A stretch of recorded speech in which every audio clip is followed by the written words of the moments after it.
When I was in high school, I was blessed with the opportunity to go to a school in Lagos, Nigeria.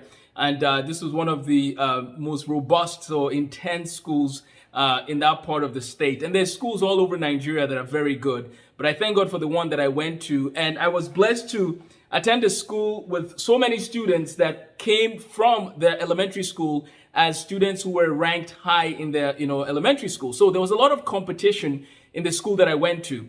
But there was something very interesting in the school that we attended.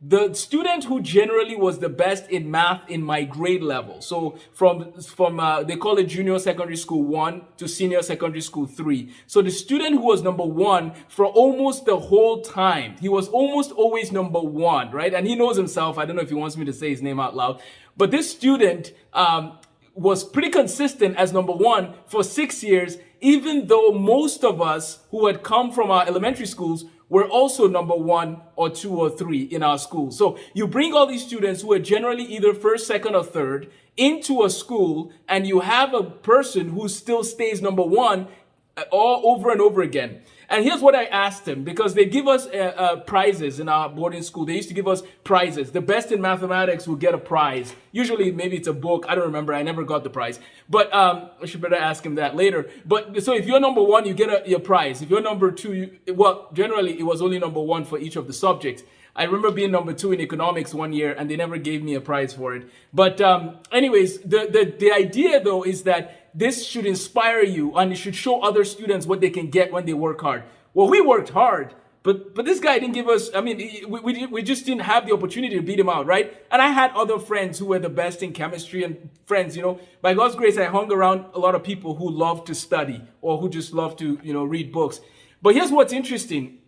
When I emailed my friend who was number 1 in mathematics, and I asked him, or when I actually went and visited him at MIT a few years ago, and then I asked him, like, okay, can you give me more background as to what strategies you used when we were in high school? And he shared some of the strategies with me later on in an email when he said that, Amos, I found a book that explains some of the principles that I was using. And that book is actually called Peak by Anders Ericsson. So some of the principles of deliberate practice is what he was using to beat us out in math. So anyways, I'll share more of those strategies in my math course as I'm presenting it to you. But what I want to tell you before I run is that anybody who wants to become an A-plus student, right? There's strategies to become an A-plus student in math.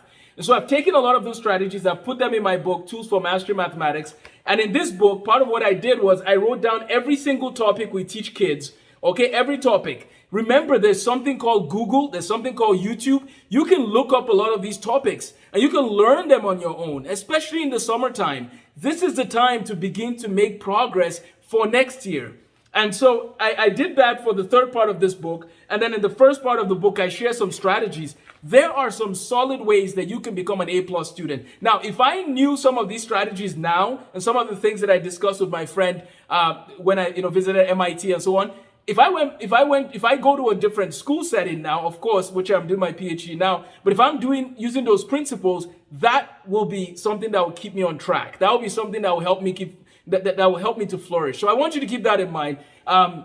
There are ways to learn, and that's part of what I'm trying to say. Let's teach people those principles of how to flourish. So before we run, remember, math provides a level playing field. Generally speaking, math doesn't care your background. Math doesn't care how much melanin you have in your skin. Math gives you an opportunity to flourish because it follows objective rules. And so with those objective rules, we can help more and more children to enjoy math, to enjoy science, and get more people in the science and math field. And if we get more people in the science and math field, then they can move on, hopefully, to make an impact in that world. There's a lot of jobs in science and math, my friends. I just want to encourage you to remind people of that. And even if they feel like their math is weak today, it can get better. Don't settle for where you are today. Get the tools you need. Send me an email if you need some of these tools or resources. And mastery is key with math. Mastery is key with math. What does this mean? It means that when you learn a topic, you don't just learn enough and say, well, I think I'll be okay. I think I know it. No. You say, I need to know this topic like I know my name.